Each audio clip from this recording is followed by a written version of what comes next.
अस्सलाम वालेकुम स्टूडेंट्स। उम्मीद है कि आप सब खैरियत से होंगे।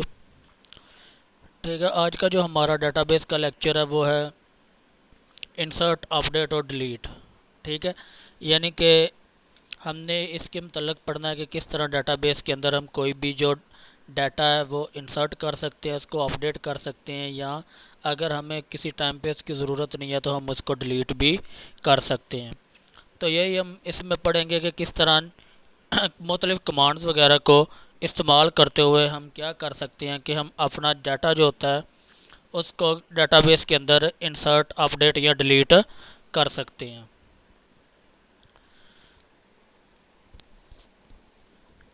तो सबसे पहले हम देखते हैं कि इंसर्ट क्या होता है। For the populated table we use insert command which is use to insert data in table. ठीक है, यानी डाटाबेस के अंदर अगर हमने कोई भी अपना डाटा वगैरह इंटर करना है तो उसके लिए हम क्या करते हैं कि डाटाबेस के हम मुख्तलिफ़ कमांड्स को यूज़ करते हैं, और उस कमांड को यूज़ करते हुए हम अपना जो भी डाटा होता है उसको टेबल के अंदर या अपने डाटाबेस के अंदर उसको इंसर्ट कर देते हैं।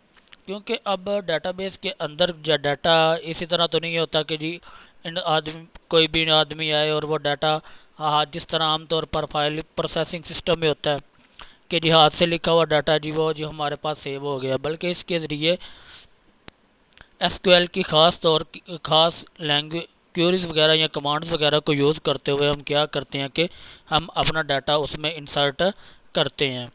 ठीक है, और अगर आप हमने पीछे भी देखा था कि एसक्यूएल जो होता है वो एक स्पेसिफिक सिंटैक्स को फॉलो करता है। ठीक है, यानी कि उसका लिखने का, उसकी कमांड्स वगैरह लिखने का एक मखसूस सिंटैक्स है जिसको फॉलो करते हुए आप क्या कर सकते हो कि आप डाटाबेस को मैनिपुलेट कर सकते हो, यानी उसके अंदर अपडेट, डिलीट या कोई भी जिस तरह का भी आप डाटाबेस के अंदर ऑपरेशन परफॉर्म करना चाहो आप उसको परफॉर्म कर सकते हो। तो इसकी जो कमांड्स होती हैं इसका लिखने का एक मखसूस मेथड होता है। ठीक है, डाटाबेस की जो कमांड होती है मोस्टली वो क्या किया जाता है, वो हमेशा कैपिटल वर्ड्स में लिखी जाती है। ठीक है, जिस तरह यहाँ पे आपको नज़र आ रही होगी एक कमांड मैंने लिखी है। ठीक है, ये सारी की सारी क्या है, ये कैपिटल वर्ड में लिखी हुई कमांड है। अब यहाँ पे select static from the table, ये मोस्टली ये कमांड यूज़ की जाती है कि डाटाबेस में से डाटा को फैच करने के लिए ये मोस्टली कमांड यूज़ की जाती है। तो जिस डाटाबेस के अगर हम ये चाहते हैं कि जी हमने क्या करना है कि डाटाबेस के अंदर जितना भी डाटा है वो हमें टेबल की सूरत में सामने नज़र आ जाए, तो वो क्या होगा कि हम ये कमांड लिखेंगे और जितना भी डाटा होगा किसी भी टेबल के अंदर वो पड़ा वो हमारे सामने आ जाएगा। तो इसी तरह एसक्यूएल को पहले हमने डिस्कस किया था कि ये एक यूज़र इंटरफेस है। यूज़र इंटरफेस का मतलब ये है कि मैं कोई भी जो इसके अंदर डाटा वगैरह अपना इंसर्ट कर रहा हूँ, डाटा की मैनिपुलेशन कर रहा हूँ, ठीक है, वो मुझे सामने नज़र आ सकती है कि मेरे डाटा के अंदर क्या क्या मैनिपुलेशन हुई है, क्या क्या चीज़ है जो मैंने डिलीट की है, क्या क्या चीज़ है जो मैंने इंसर्ट की है, कौन सा डाटा मैंने अपडेट किया है। ये सारी की सारी जितनी भी चीज़ें होती हैं ये सारी की सारी एक जो पर्सन जो कि यूज़ कर रहा होता है इसको अगर वो देख सकता है, तो इसका मतलब है कि एक यूज़र इंटरफेस है। जिस तरह आपकी विंडो है, विंडो क्या है, विंडो भी एक यूज़र इंटरफेस है। वो उसका काम क्या होता है कि वो यूज़र के दरमियान और सिस्टम के दरमियान एक राब्ते का काम करती है। तो इसी तरह कोई भी वो चीज़ जो यूज़र और किसी भी सिस्टम के दरमियान एक राब्ते का काम करे उसको यूज़र इंटरफेस का नाम दिया जाता है। और उसके बाद जब भी इसके अंदर डाटा वगैरह इंसर्ट किया जाता है, डाटा हमेशा हम क्या करते हैं कि जब डाटा इंसर्ट किया जाता है तो डाटा इसके अंदर जो सेव होता है वो रोज़ की सूरत में सेव होता है।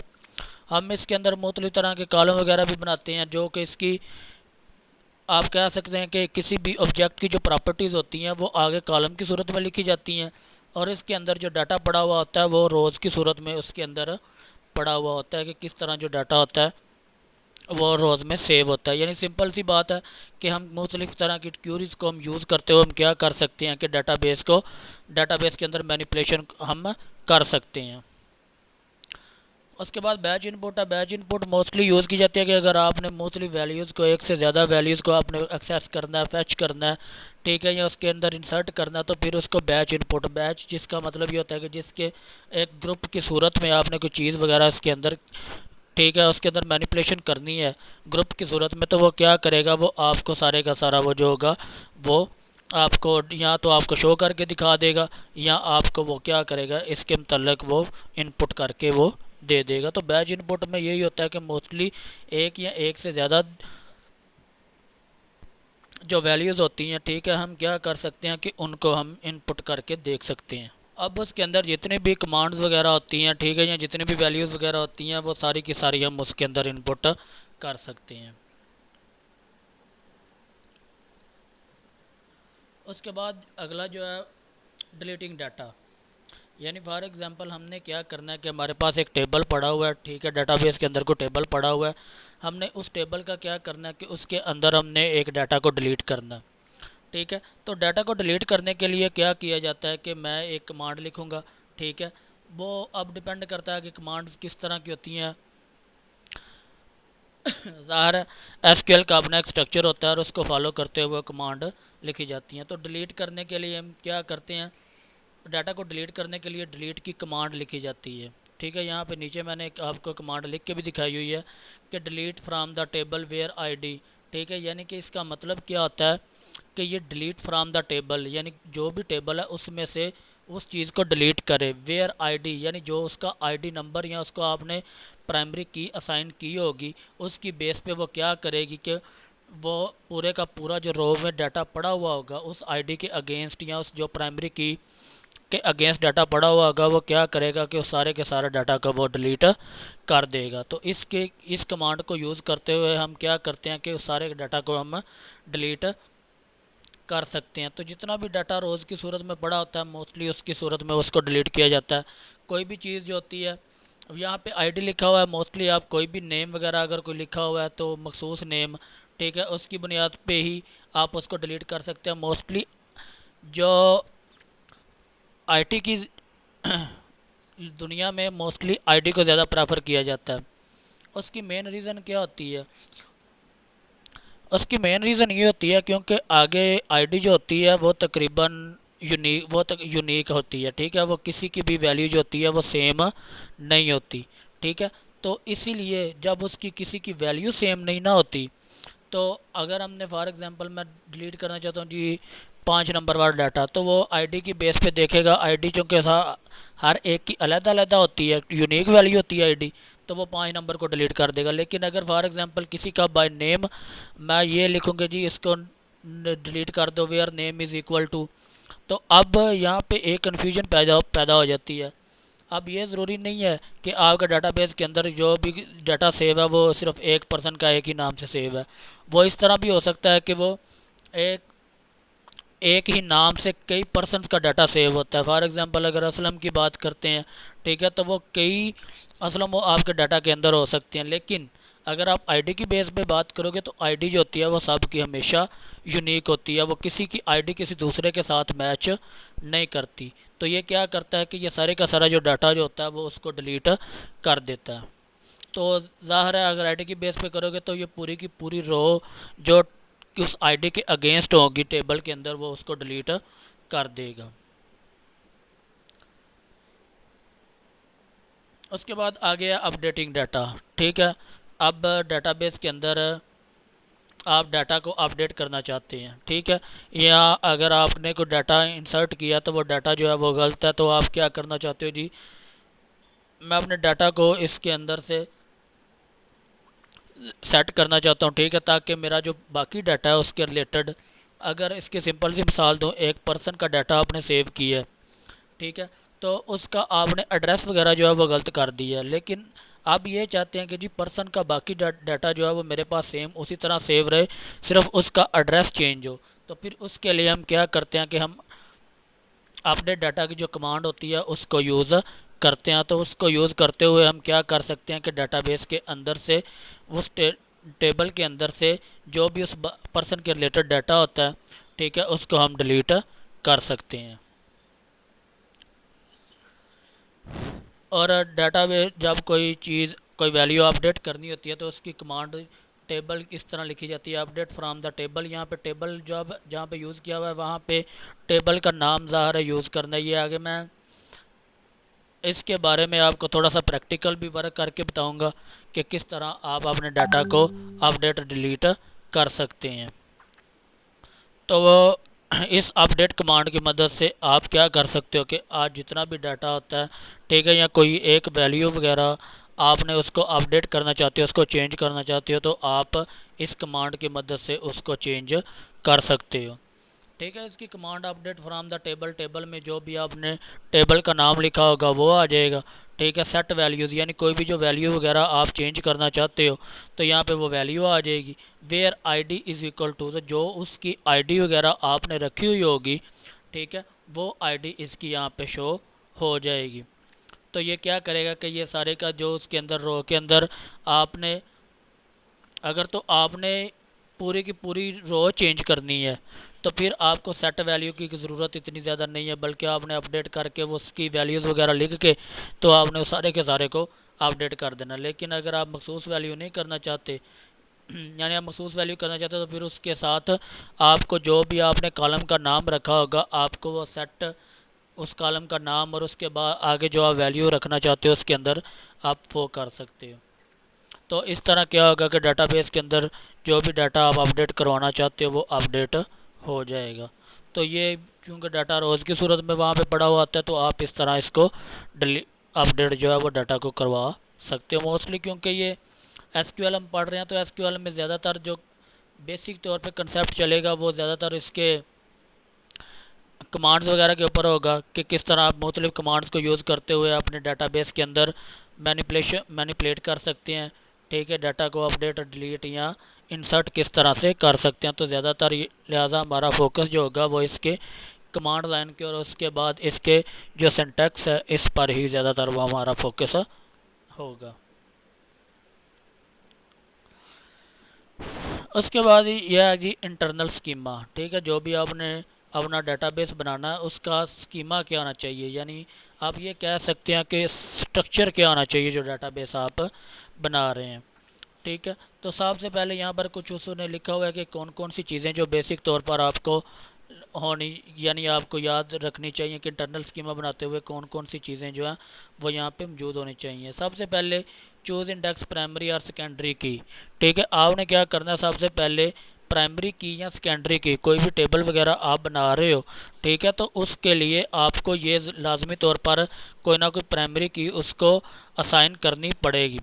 ठीक है, जब आप उसको प्राइमरी की असाइन नहीं करोगे, ठीक है, आपका डाटा जो होगा वो मीनिंगलेस हो जाएगा, क्योंकि आपने अगर कोई डाटा की सर्चिंग करनी है, फैचिंग करनी है, ठीक है, तो आपको वो इतना ज़्यादा बेनिफिश नहीं होगा। अगर आप नेम बाय नेम किसी का डाटा फैच करना चाहते हो तो जिस तरह मैंने आपको पहले भी बताया कि डाटाबेस के अंदर एक से ज़्यादा नेम का जो डाटा होता है वो मौजूद हो सकता है, जिसकी वजह से आप किसी और का डाटा फॉर एग्ज़ाम्पल फैच करना चाहते हो लेकिन आप किसी और का डाटा फैच कर लोगे। तो इसलिए सबसे पहले जो प्राइमरी या सेकेंडरी की, ठीक है, ये हमने कीज़ जो पिछले मिनट से पहले तकरीबन हम पढ़ चुके हैं कि प्राइमरी की क्या होती है और सेकेंडरी कीज़ क्या होती हैं। तो ये क्या करना पड़ता है, सबसे पहले आपको ये वहाँ पे असाइन करनी पड़ती हैं। Selecting file organization on sorting.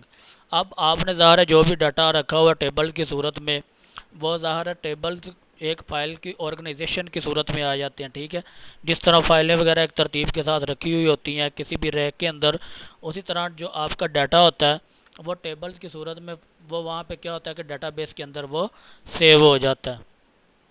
तो आपने ऑन सॉर्टिंग बेस, ठीक है, अगर आपको इसका ये ख्याल रखना चाहिए कि हमने डाटा को इस तरह से डाटाबेस के अंदर रखना है कि हमारा अगर हमें कुछ चीज़ सॉर्ट करनी पड़े, सॉर्ट आउट करनी पड़े, ठीक है, या ढूंढनी पड़े तो हम इसको इजीली ढूंढ सकें। ये ना हो कि हम ढूंढते रहें और हमें बाद में पता ही ना चले कि जी हमारा डाटा कहाँ पे पड़ा हुआ था। तो लिहाजा सॉर्टिंग आउट करने के लिए आपके पास एक ख़ास किस्म की वहाँ पे आपने तकनीक यूज़ करनी है। मोस्टली क्या किया जाता है कि सॉर्टिंग के लिए लोग प्राइमरी की को यूज़ करते हैं, ठीक है, और आईडी को असाइन करते हुए वो क्या करते हैं कि उस डाटा को वो फैच कर लेते हैं। उसके बाद इंडेक्सेस है। इंडेक्सेस आमतौर पर यह टर्म यूज़ की जाती है मोस्टली नंबरिंग करने के लिए। ठीक है, डाटा को मुख्तलिफ़ चीज़ों की नंबरिंग करने के लिए। अक्सर आपने देखा होगा कि आपका जो कंप्यूटर है, ठीक है, वो भी इंडेक्स को यूज़ करता है। उसकी सिंपल सी बात किस तरह, अगर आपने कोई फोल्डर की सूरत में या कोई डाटा वगैरह आपने रखा हुआ है, सेव किया हुआ है, ठीक है, तो सेव जो डाटा वो होगा आपके पास, वो क्या करेगा कि वो एक सीक्वेंस से आपके डाटा को सेव करेगा।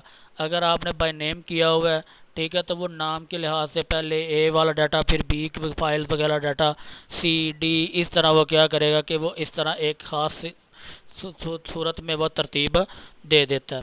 हालांकि आपको, आपने नहीं लिखा हुआ कि जी हमें ये डाटा जो है वो इस फॉर्म में चाहिए, ठीक है, वो खुद बल्कि ऑप्शन दे देता है कि जी आपने ये डाटा किस फॉर्म में रखना है। आपने इसको टाइप की फॉर्म में रखना है, ठीक है, कि डेट की फॉर्म में रखना है कि जो सबसे पहले जो लेटेस्ट डेट है वो सबसे पहले शो, ठीक है, इस फॉर्म में वो जो जिस तरह की नंबरिंग वगैरह ऑटोमेटिकली यहाँ पे होती है, ठीक है, वो इंडेक्सेस की फॉर्म में ही होती है।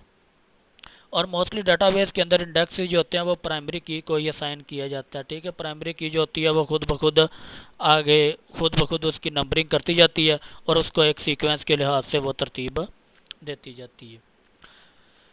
उसके बाद आगे क्लस्टरिंग डाटा। क्लस्टरिंग हमने मेरे से पहले थोड़ी सी पढ़ी थी कि क्लस्टरिंग क्या होती है। क्लस्टरिंग डाटा बेसिकली क्लस्टरिंग एक टेक्निक होती है जिसको यूज़ करते हुए हम डाटा को ब्रेक डाउन कर सकते हैं, ठीक है, यानी डाटा को उसके मुख्तलिफ छोटे छोटे पार्ट्स में डिवाइड कर सकते हैं जो कि हमारे लिए इजीली अंडरस्टैंडेबल होता है। तो इसलिए फिर क्या किया जाता है कि डाटा को हम इस तरह मिनिमाइज फॉर्म में लेके आते हैं कि हमारे लिए वो डाटा जो है उसको ढूंढना या उसको मैनिपुलेट करना वो हमारे लिए इजी हो जाए। तो क्लस्टरिंग डाटा में यही तकनीक यूज़ की जाती है कि डाटा जो हमारे पास जो डाटा मौजूद हो, ठीक है, उसको इस फॉर्म में लेके आएँ कि वो हमें उसके ऊपर मुख्तलिफ फंक्शन वगैरह परफॉर्म करने के लिए कोई कन्फ्यूजन वगैरह ना हो। हमें पता हो चले कि जी हमारा ये डाटा यहाँ पड़ा हुआ है, ठीक है, जो भी डाटा जिस लिहाज से भी डिवाइडेबल फॉर्म में वो आपसे हो सकेगा, आपको पता होगा कि जी ये डाटा हमारा यहाँ पे पड़ा हुआ है। मेंटेनिंग स्टैटिक्स, उसके बाद जितनी भी स्टैटिक्स यानी आपने कोई भी चीज़ जो स्टैटिक्स का यानी कि उसके अंदर जो भी डाटा आपने रखा हुआ है, आपको पता होना चाहिए कि ये किस टेक्निक के साथ रखा हुआ है ताकि डाटा को फैच करने के लिए हमें इतनी ज़्यादा मुश्किलात पेश ना आए। तो उसके लिए इंडेक्सेस वगैरह यूज़ करके कुछ इस तरह की तमाम की चीज़ें यूज़ करके हम क्या कर सकते हैं कि जो हमारे डाटा है उसकी स्टैटिक्स को वो ठीक कर सकते हैं, यानी काउंटिंग वगैरह को। उसके बाद उसके ये कह लें कि नंबरिंग वगैरह जो भी जिस फॉर्म में डाटा को आप सेव रखना चाहते हो, सिक्वेंशियल फॉर्म कह सकते हो आप इसको, कि एक उसकी सिक्वेंशियल जो फॉर्म होती है वो यहाँ पे बन जाती है। उसके बाद प्रोसेसिंग सिंगल टेबल। अगर आपके पास कोई डाटा पड़ा हुआ है, ठीक है, सिंगल टेबल में, तो उसके ऊपर क्या किस तरह के हम फंक्शन वगैरह परफॉर्म कर सकते हैं और उसको किस तरह हम कर सकते हैं।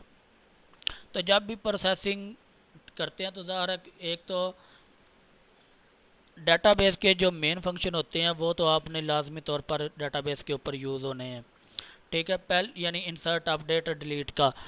ज़ाहिर है डाटाबेस के अगर आपने कोई डाटाबेस बनाई है तो उसके अंदर आपने कोई रिकॉर्ड वगैरह को मेंटेन भी करना है। तो जब आपने कोई रिकॉर्ड वगैरह मेंटेन करना है तो ये नहीं होगा कि ये जो रिकॉर्ड पड़ा हुआ है वो ऑटोमेटिकली खुद ब खुद ही मेंटेन हो जाए, बल्कि क्या होगा कि आपको ज़ाहिर है उसका टाइम बाय टाइम उसके अंदर अपडेशन वगैरह लेके आनी पड़ेगी, ठीक है, जिसकी वजह से क्या होगा, जैसे टाइम बाय टाइम अपडेशन लेके आएंगे आपका डाटा जो होगा वो सेव रहेगा ना। तो डाटा ने ऑटोमेटिकली खुद चेंज होना है, ठीक है, कि जी आप ये कह दें कि जी डाटा चेंज हो जा, तो ये इस तरह नहीं होगा, बल्कि आपने उसके ऊपर मुख्तलिफ ऑपरेशन वगैरह परफॉर्म करने हैं। तो उसके नतीजे में वो जो डाटा होगा वो आपका एक स्टेबल फॉर्म में वो आपके पास मौजूद रहेगा। उसके बाद एसक्यूएल कमांड्स वगैरह यूज़ की जाती है, इंसर्ट, अपडेट, डिलीट, उसके लिए ये आगे इंशाल्लाह आपकी एक मुकम्मल लैब होगी, ठीक है, जिसमें टोटल प्रैक्टिकल होगा और उसको अंदर जितनी भी किस्म की डाटा के अंदर कमांड्स होंगी वो सारी की सारी आपको उसके बारे में बता दिया जाएगा। उसके बाद सेलेक्ट स्टेटमेंट की क्लास है कि सेलेक्ट स्टेटमेंट जो होती है वो किस तरह वर्क परफॉर्म करती है। सेलेक्ट फ्राम वेयर, यहाँ पे उसने यानी कि क्लास का ये होता है कि वो किस तरह चीज़ों के ऊपर बेस करती है, उसका एक क्या ख़ास किस्म का सिंटैक्स है जिसको वो यूज़ करती है। तो सिलेक्ट आपने सबसे पहले सिलेक्ट करना है, ठीक है, किसी भी चीज़ को आप एक कॉलम को सिलेक्ट कर सकते हैं, आप किसी भी चीज़ को सिलेक्ट कर सकते हैं। फ्राम द टेबल, यानी कि जिस टेबल के अंदर आपका डाटा पड़ा हुआ, वेयर, जहाँ पे आप उसकी आईडी वगैरह जो होगी उसको आप देख सकते हो।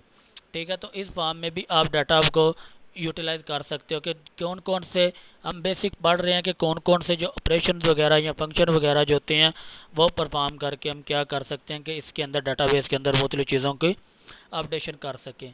यूजिंग एक्सप्रेशन, आप कुछ भी एक्सप्रेशन कर सकते हो, यूज़ कर सकते हो डाटाबेस के अंदर, जिस तरह फॉर एग्ज़ाम्पल जमा, माइनस, ज़रब, तकसीम, ये जो साइन वगैरह ये आप एक्सप्रेशन जो है वो डाटाबेस के अंदर यूज़ कर सकते हैं। ठीक है, ये क्या करेंगे कि ये ऑटोमेटिकली वही मुख्तलिफ चीज़ें परफॉर्म करके आपको वो दिखा देंगे, और इसकी एग्जांपल्स वगैरह आपको बुक में से मिल जाएंगी, और आप वहाँ से देख लेंगे कि किस तरह एक्सप्रेशन वगैरह या जमा, माइनस, ज़रब, तकसीम जो होता है वो उसको यूटिलाइज़ किया जाता है। और प्रैक्टिकल भी इसका हम करेंगे, एक मुकम्मल लैब करेंगे और एक तकरीबन क्लास होगी पूरी, वो आपको इसका प्रैक्टिकल भी इस करवाऊँगा। उसके बाद मुख्तलिफ फंक्शन वगैरह को इस्तेमाल करते हुए डाटा को मैनिपुलेट किया जा सकता है, यानी function, maximum function, minimum function, इस तरह के एवरेज का फंक्शन, ये सारी की सारी चीज़ें जितनी भी होती हैं जो कि डाटाबेस के अंदर हम उसको यूटिलाइज़ कर सकें। ठीक है, उसकी बुनियाद पे हम क्या करते हैं, इसके मुख्तलिफ फंक्शन को हम यूज़ कर सकते हैं। उसके बाद वाइल्ड कार्ड्स है। ठीक है, वाइल्ड कार्ड एक ख़ास किस्म की तकनीक होती है जिसको यूज़ करते हुए अगर हम कोई भी डाटा फैच कर सकते हैं। अगर फॉर एग्ज़ाम्पल हमारे पास कोई डाटा नहीं मिल रहा, ठीक है, आपने जी नाम सेव किया हुआ है किसी का, लेकिन आपको वो मिल नहीं रहा, आपको उसका कोई हिस्सा याद हो, कोई पहला अल्फ़ाबेटिकल या कोई उसका दरमियान वाला अल्फ़ाबेटिकल, तो आप क्या कर सकते हो कि लाइक एक ऐसा फंक्शन होता है, ठीक है, लाइक को यूज़ करते हुए आप क्या कर सकते हो कि उसके रिलेटेड जो भी आप अल्फ़ाबेटिकल बैटिक्स लिखोगे लाइक्स के अगेंस्ट, ठीक है, लाइक के साथ, तो वो क्या करेगा कि उस अल्फ़ाबेटिक के रिलेटेड आपको वो तमाम डाटा ला के दे देगा।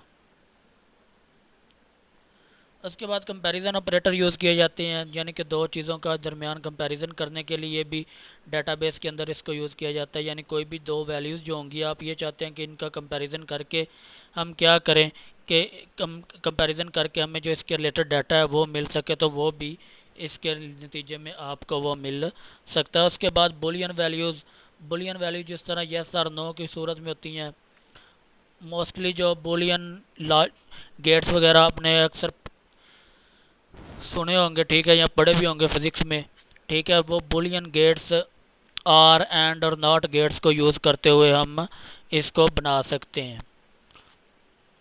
तो ये मुख्तलिफ फंक्शंस हैं, ठीक है, वो किस तरह जो कि डाटाबेस के अंदर उनको हम परफॉर्म कर सकते हैं। उसके बाद आज हम पहले थोड़ा सा प्रैक्टिकल करते हैं कि किस तरह हम डाटाबेस क्रिएट कर सकते हैं, कोई टेबल वगैरह उसको हम क्रिएट कर सकते हैं।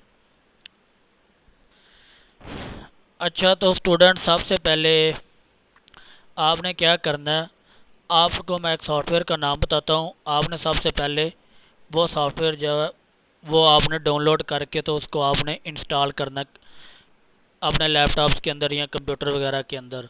माई माई एसक्यूएल कम्युनिटी सर्वर, ठीक है, ये सॉफ्टवेयर का नाम है। इसको आपने क्या करना है, इसको आपने डाउनलोड कर लेना। यहाँ पर आप क्या करोगे कि गूगल में जाके माई एसक्यूएल कम्युनिटी सर्वर लिखोगे, ठीक है, और उसके अगेंस्ट वो क्या करेगा कि आपको मुख्तलिफ़ तरह के जो डाटाबेस आपको पहला जो लिंक होगा आपने इसको ओपन कर लेना, ठीक है।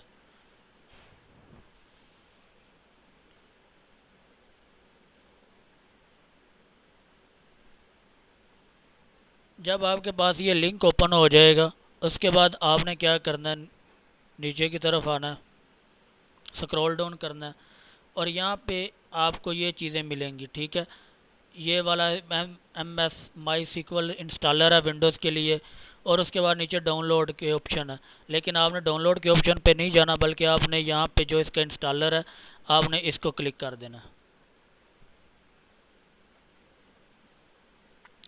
जब आपने इसको क्लिक करना है तो उसके बाद फिर वो आपको ऑप्शन देगा कि आपने कौन सा जो इंस्टॉलर है, ठीक है, माई सीक्वल इंस्टॉलर वो डाउनलोड करना है, तो आपने पहले को डाउनलोड कर लेना, पहले के ऊपर क्लिक कर देना।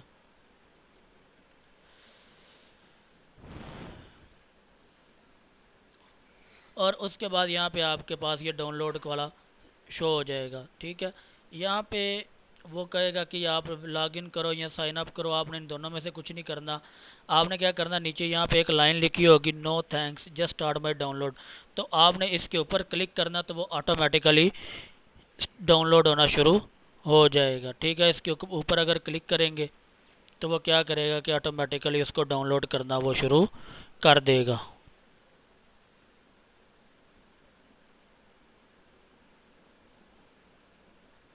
चले, मेरे पास चूँकि ये पहले ही इंस्टॉल हुआ है तो लिहाजा ये मुझे इस तरह का ऑप्शन दे रहा है, तो आपने यहाँ पे इसको डाउनलोड करना तो ये ऑटोमेटिकली डाउनलोड करना शुरू कर देगा, और उसके बाद आपने इसको इंस्टॉल कर लेना।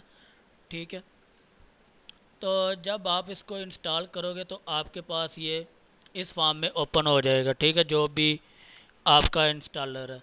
तो सबसे पहले आपने यहाँ पे मुख्तलिफ कमांड्स वगैरह को, यहाँ पे चीज़ों को आपने देख लेना कि कौन कौन सी चीज़ है। ठीक है, ये फ़ोल्डर वगैरह कोई भी, ठीक है, सेव करने के लिए है। ये तीन चार चीज़ें मेन ज़्यादातर आपको समझ आनी चाहिए। ये यहाँ पे आपको एक थंडर का निशान नज़र आ रहा है और यहाँ पे सिंगल वन का निशान नज़र आ रहा है। आपने जब भी, अगर आपने पूरे का पूरा कोड जो लिखा हुआ है वो रन करना है तो फिर आपने इसको करना है, लेकिन अगर आपने एक सिंगल लाइन को करना है तो वो फिर आपने ये जो वाला जो साइन आपको नज़र आ रहा है, ठीक है, फिर आपने इसके ऊपर क्लिक करना है। तो हम सबसे पहले देखते हैं कि एक डाटाबेस, यहाँ पे हमारी मुख्तलिफ डाटाबेसेस बनी हुई हैं। ठीक है, अब हम क्या करते हैं कि सबसे पहले देखते हैं कि डाटाबेस जो होती है वो किस तरह बनती है। तो सबसे पहले हम एक डाटाबेस क्रिएट करते हैं।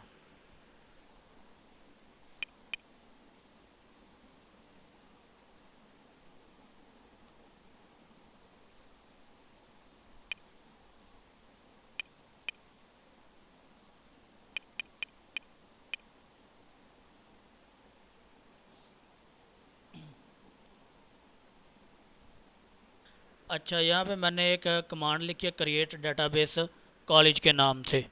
ठीक है, अब आपने यहाँ पे ये ध्यान रखना है, कोई भी कमांड लिखते हुए हमेशा एसक्यूएल की जो कमांड्स होती हैं वो क्या होती हैं कि वो हमेशा कैपिटल वर्ड्स में लिखी जाती हैं। तो आपने क्या करना है, कर्सर, अगर सिंपल आपने एक ही कमांड को रन करना तो आपने इसके ऊपर कर्सर लेके जानी है और यहाँ पे जाके इसको रन कर देना।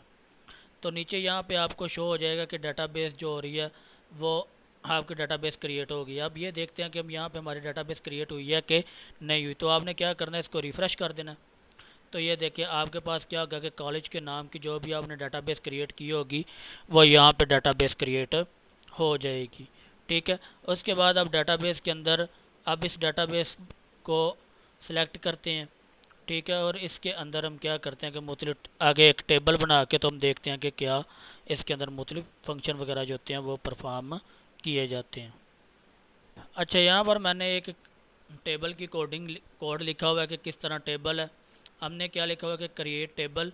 ठीक है, स्टूडेंट के नाम से वो एक टेबल जो है वो क्रिएट करे। ठीक है, टेबल क्रिएट करने के बाद उसके बाद आपने क्या करना है कि इसके अंदर आपने मुख्तलिफ तरह की जो भी आपने वैल्यूज़ वगैरह असाइन की होंगी प्रॉपर्टीज़, यानी कि आप चाहते हैं कि जी स्टूडेंट का टेबल है और इसके अंदर क्या क्या होना चाहिए। मैंने यहाँ पे लिखा है कि स्टूडेंट की आईडी होनी चाहिए, स्टूडेंट का नेम होना चाहिए और मेजर यानी कि स्टूडेंट का कोई सब्जेक्ट होना चाहिए।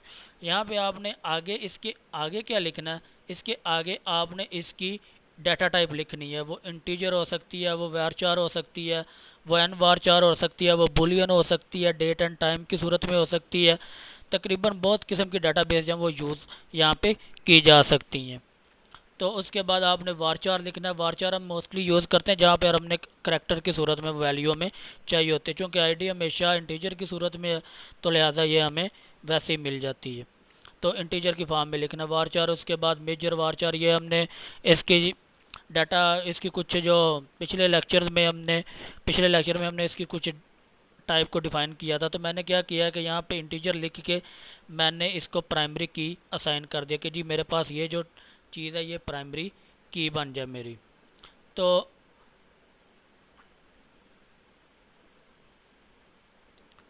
अब यहाँ पे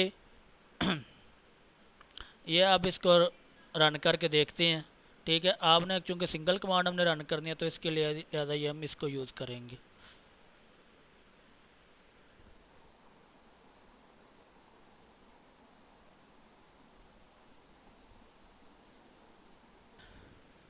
अच्छा, अब हम टेबल को क्रिएट करके देखते हैं कि टेबल जो होता है वो क्रिएट होता है कि नहीं होता। तो अभी भी टेबल में कोई एरर है। ठीक है, अब हम देखते हैं कि टेबल यहाँ पे कह रहा है कि टेबल ऑलरेडी एग्जिस्ट। हम इसके टेबल में जाके देखते हैं।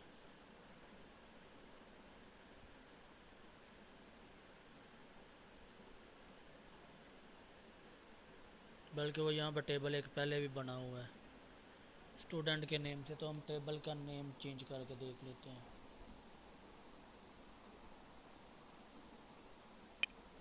हम कोई और नेम देते हैं इसको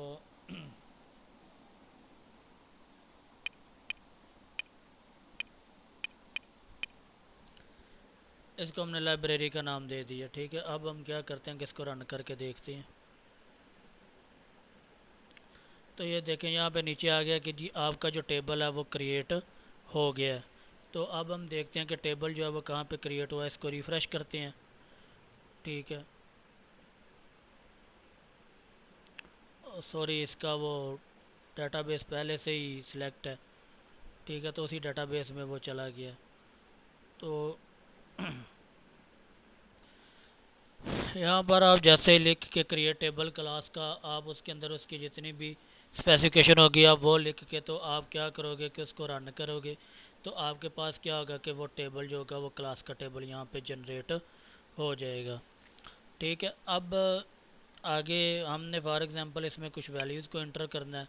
तो वो वैल्यूज़ किस तरह इंटर करनी है। तो सबसे पहले आपने क्या करना है, इंसर्ट इनटू टेबल। ठीक है, या जो भी टेबल का नाम लिखा हुआ है आपने क्या करना है, उसके अंदर इसकी वैल्यूज़ को आपने पुट कर देना। अच्छा, ये वैल्यूज़ लिख ली हैं। ठीक है, ज़रा टाइपिंग स्पीड मेरी थोड़ी सी स्लो है, जिस वजह से मैंने, ताकि टाइम ज़ाया ना, वो खुद ही पहले से उसको इंसर्ट करके वो मैं लिख देता हूँ। तो अब सबसे पहले आप जिसके ऊपर क्लिक करते जाओगे वो यहाँ पे रन होती चली जाएगी। ठीक है, जिस तरह का भी डाटा आपने उसके अंदर यहाँ पे चेंज करके आपने उसको ये वैल्यूज़ लिखी हूँ, आप एक एक वैल्यूज़ के ऊपर क्लिक करते जाओ और उसको आप रन करते जाओ। ठीक है, फॉर एग्ज़ाम्पल ये, उसके बाद मैं ये वैल्यू लिख के उसके ऊपर रन करता हूँ। ठीक है, ये वैल्यू लिख के उसके ऊपर फिर रन कर देता हूँ। ये वाली, उसके बाद फिर इसको रन कर देता हूँ। तो क्या होगा, नीचे जो भी आपका डाटाबेस के अंदर हो रहा होगा, ठीक है, वो आपको नज़र आ जाएगा। अब हमने ये देखना है कि जी डाटा के जो हमने टेबल बनाया था इसके अंदर भी कुछ बना हुआ है, पड़ा हुआ है कि नहीं। तो हम क्या करेंगे कि उस पूरे के पूरे टेबल को हम फेच करके देखते हैं कि क्या हमारी वैल्यूज़ इसके अंदर आई हैं। तो उसके लिए एसक्यूएल की सिलेक्ट कमांड लिखते हैं। ठीक है, वो सारे के सारे डाटा को फेच कर लेगा।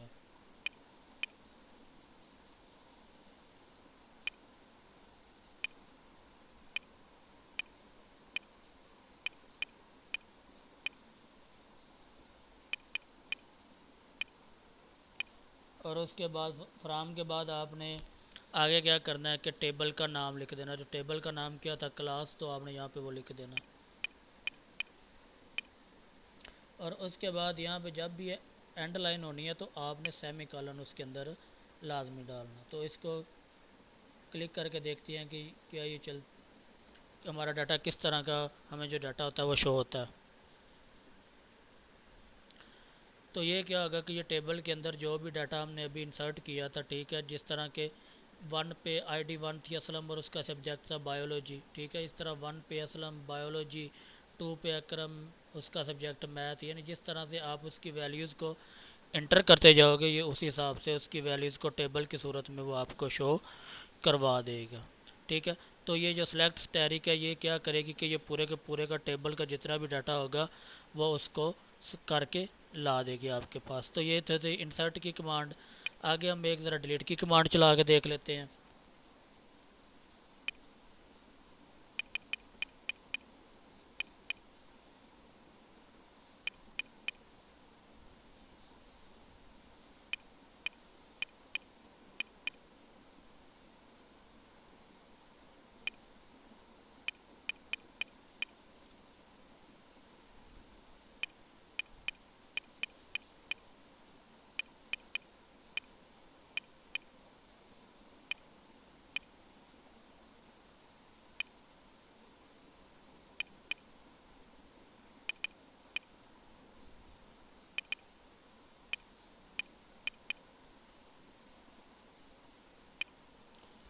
अब यहाँ पे हमने एक डिलीट की कमांड लिखी है कि स्टूडेंट की आईडी जहाँ पे 1 है वो क्या करे, उसको डिलीट कर दे। तो अब हम देखते हैं कि क्या ये उसको डिलीट करता है। तो आपने इसके ऊपर एरो कर्सर, जो भी आपने लाइन वगैरह रन करनी है उसके ऊपर आपने कर्सर लाजमी तौर पर लेके आना। तो इसको लेके और उसको रन कर दें। तो ये देखें यहाँ पे नीचे शो हो रहा है डिलीट फ्राम द क्लास, यानी कि नीचे जो जो फंक्शन परफॉर्म हो रहा होगा वो आपको शो करवा देगा। अब मैं देखता हूँ कि क्या वाकई वो डिलीट हो गया। तो मैं इसको कमांड को फिर ज़रा दोबारा से रन कर देता हूँ। तो ये देखिए जो मेरे पास ID 1 वाला था, ठीक है, जहाँ पे ID 1 मैंने लिखा हुआ था कि वो क्या करे कि उस स्टूडेंट को डिलीट कर दे जिसकी ID 1 है। तो वो ID 1 वाला स्टूडेंट डिलीट हो गया। बाकी मेरे पास जो 2 ID वाले, 3 ID वाले और 4 ID वाले वो स्टूडेंट जो हैं वो बाकी मेरे पास बच गए हैं। तो ये डिलीट का एक अपडेट का फंक्शन करते हैं और उसके बाद आपका ये लेक्चर कंप्लीट हो जाएगा। और उसके बाद फिर आके एक पूरी हम लैब करेंगे इसके ऊपर, डेटाबेस के ऊपर। तो फिर पूरी डेटाबेस किस तरह जनरेट का होगी, आगे की जो फंक्शन वगैरह परफॉर्म होंगे वो भी बताए जाएंगे। ये स्टूडेंट एक अपडेट की मैंने लिखी है, ठीक है, अपडेट क्लास। उसके बाद set student name where student ID is equal to 2। तो स्टूडेंट नेम, अब यहाँ पे देखिए कि आपकी जो ID 2 है वहाँ पे स्टूडेंट का नेम क्या है। स्टूडेंट का वहाँ पे नेम है अकरम। मैं ये चाहता हूँ कि जी यहाँ पे अकरम चेंज हो जाए और उसकी जगह पे अली आ जाए। तो आपने क्या करना है, इस कमांड को आपने रन कर देना, ठीक है। अब आप कमांड रन होगी, हम देखते हैं कि इसमें से जो डाटा हमारे पास था वो क्या वो वाकई चेंज हो गया है। तो आप यहाँ पे कमांड लिख दो, सेलेक्ट स्टैटिक फ्रॉम क्लास और उसके बाद एंड पे सेमी कॉलन। अब इसको हम रन करके देखते हैं। तो ये देखें जहाँ पे पहले 2 नंबर पे अकरम लिखा हुआ था वहाँ पे क्या किया कि इसने ऑटोमेटिकली इसको अपडेट करके अली कर दिया। तो इस तरह डेटाबेस की एक सिंगल टेबल के ऊपर ये मुख्तलिफ फंक्शन परफॉर्म हो रहे हैं। उम्मीद है कि आपको इसकी समझ आ गई होगी और आपने वो MySQL कम्युनिटी सर्वर पहले डाउनलोड करके तो फिर इसको ऊपर आपने ये फंक्शन वगैरह परफॉर्म करने हैं। और आपको शायद पता नहीं है, आपका 15 नंबर का फाइनल प्रोजेक्ट चलना है इसके ऊपर डेटाबेस का, ठीक है। तो आप वो मैं अभी आप डिसाइड करके बताऊंगा कि आप ग्रुप करनी है कि अकेले अकेले ने वो प्रोजेक्ट करना है। और अगर आपको वो 15 नंबर चाहिए तो वो आपने क्या करना है कि अपने डेटाबेस के ऊपर ये परफॉर्म करना है लाजमी। ओके स्टूडेंट, खुदा हाफिज़। बाकी अगले लेक्चर में फिर आपको एक पूरी लैब करवा के तो उसके बाद फिर आपको बताएंगे पूरे डेटाबेस के रिलेटेड। ओके स्टूडेंट, खुदा हाफिज़।